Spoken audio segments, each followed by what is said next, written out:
In this special edition of Cooperation Talks, we're bringing you some highlights from our recent Q&A with Moray Gilland, Head of D1 in DG Regio, where he talked about what his understanding was of the draft MMF framework and the key changes and continuity for Interreg.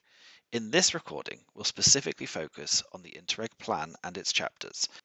I'm your host, Kevin Fulcher. We know that cooperation works, and you're listening to Cooperation Talks.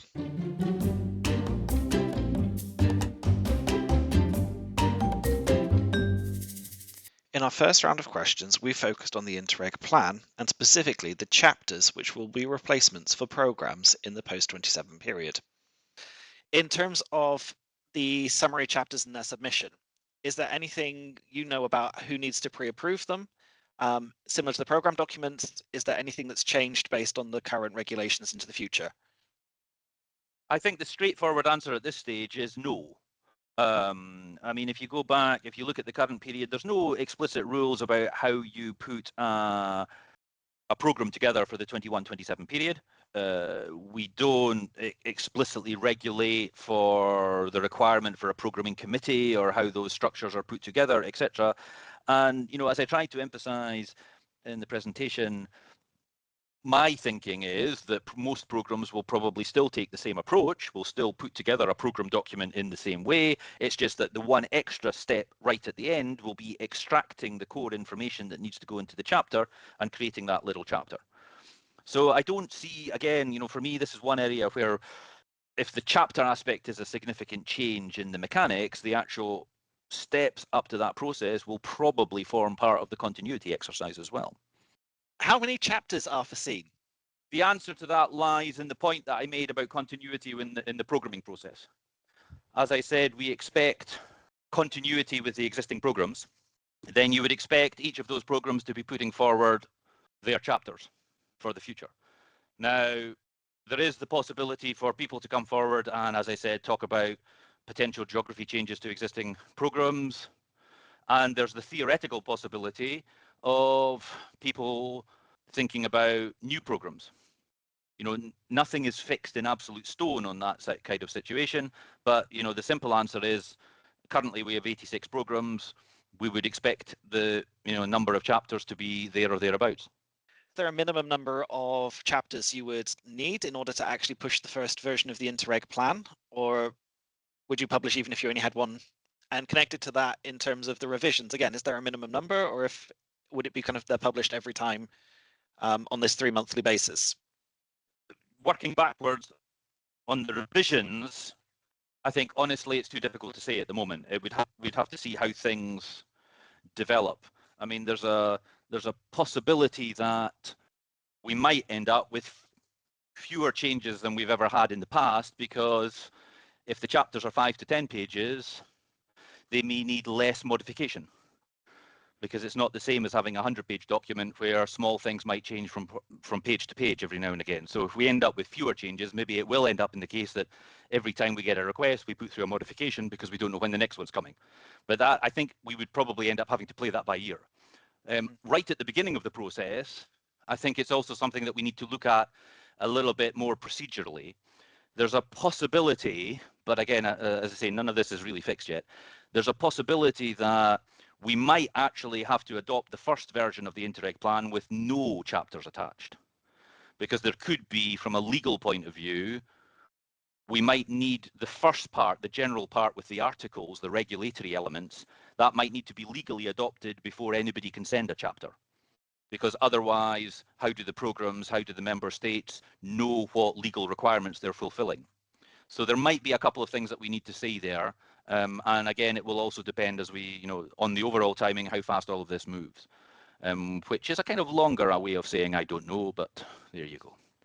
Related to that, and maybe gets a similar answer, is it in your mind at the minute at least 3 months, when you talk about 3 months for the approval, 4 months for review, are these dates rolling? Are they calendar? Is it sort of the timer starts when the submit button's clicked? How will the timelines that are set out in the regulations, these 3 months, 4 months, 6 months, how will they be considered?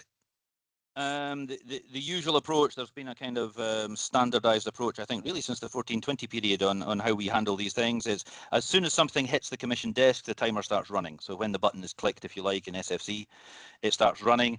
If we return documents for revision, observations, etc., then the clock stops.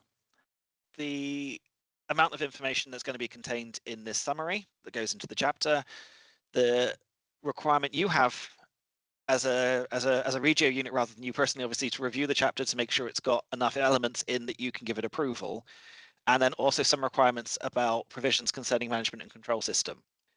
Specifically on the last one, that seems to be a change to require elements of the DCMS to be in the document. Is that simplification is one question.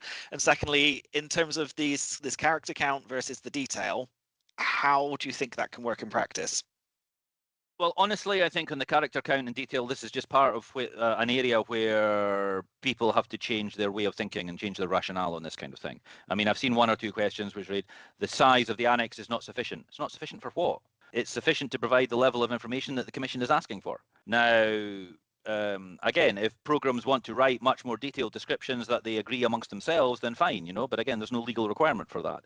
We just have to change our rationale of thinking that, no, we don't need 100, 150, 300 page programs anymore. We're asking for a core information of 5-10 pages, and that's what people should put together. On the management and control system description, well, I mean, we've always needed the structure of the authorities, the description of who's in charge, etc. I think that the question in relation to why the provisions on the description, it's linked a little bit to the requirements in relation to the performance-based approach and who's going to be in charge of reviewing those kind of aspects. Remember that this is just extracting a summary of a classic Interreg program, and then we are just going to be approving those aspects. The other aspects that we have traditionally all approved, the other dozens and dozens of pages, simply don't form part of a commission approval anymore. So it's just this narrowing down the core to the very core of what we need at the chapter level. That's really the thinking on that side.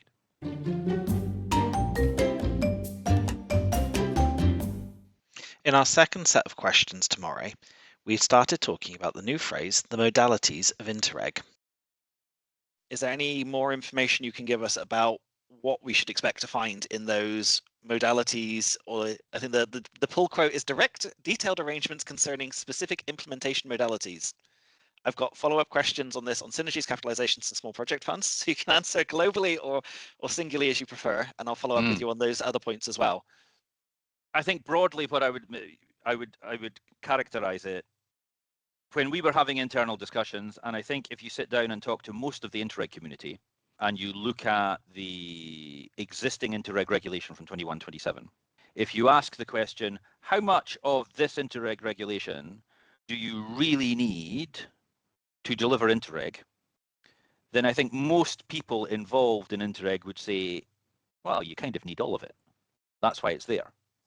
And it's an element which can prove challenging when discussing with non-Interreg people. You know, one of the internal points that we'd had, you know, without, you know, giving away too many secrets, one of the internal tricky discussions we've had is the list of eligibility of expenditure articles in the Interreg regulation.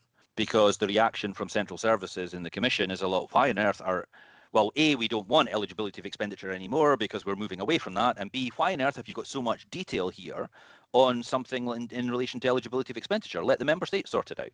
And of course, the answer has to be, well, because member states and the Interreg community asked for it, because it establishes harmonized single sets of eligibility rules that can apply across borders.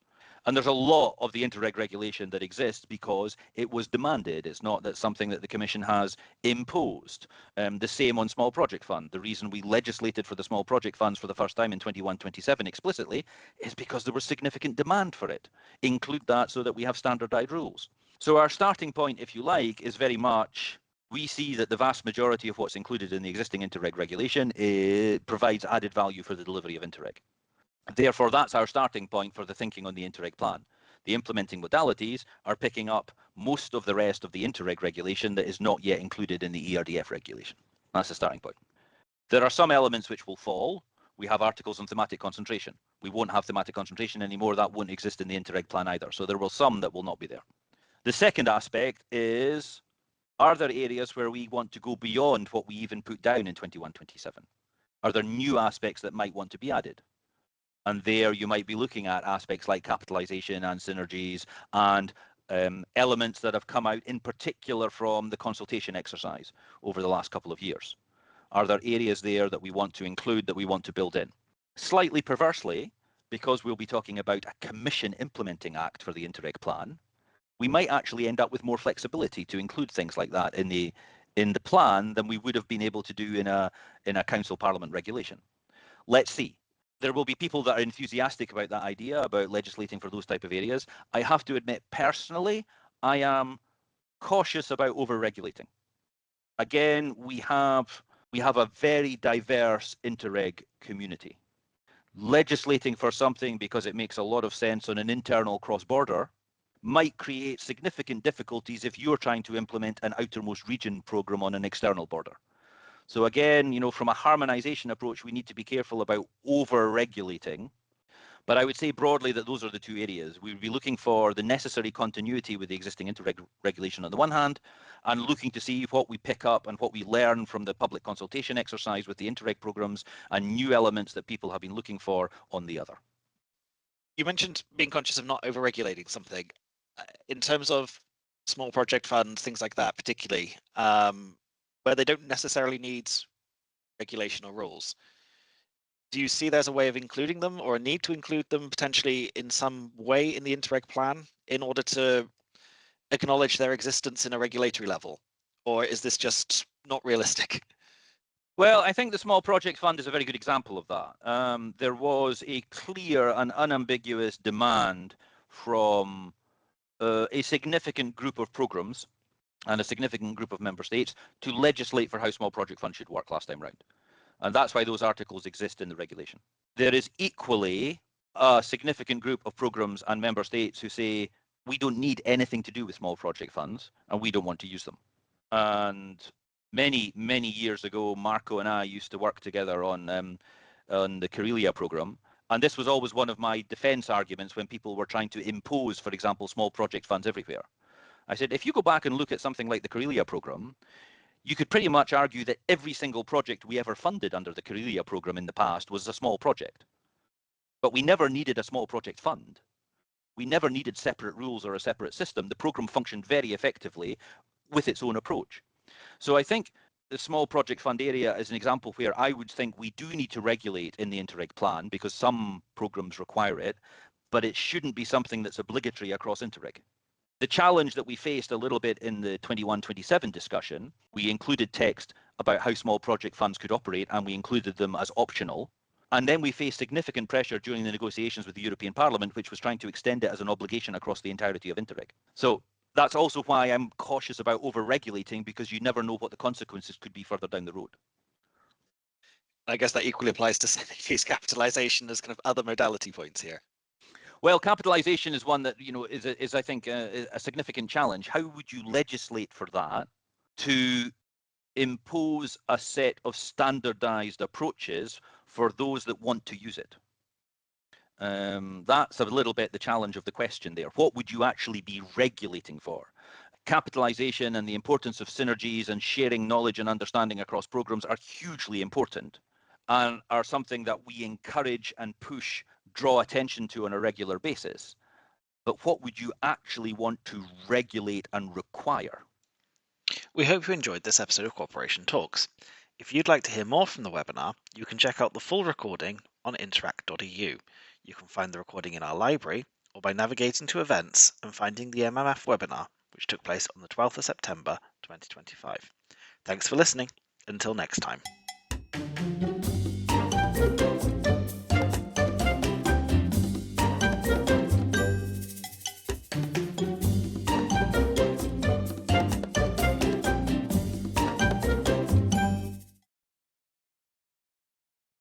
Cooperation Talks is produced by Interact, an Interreg cooperation program co-funded by the European Union. Find out more information about Interact at interreg.eu.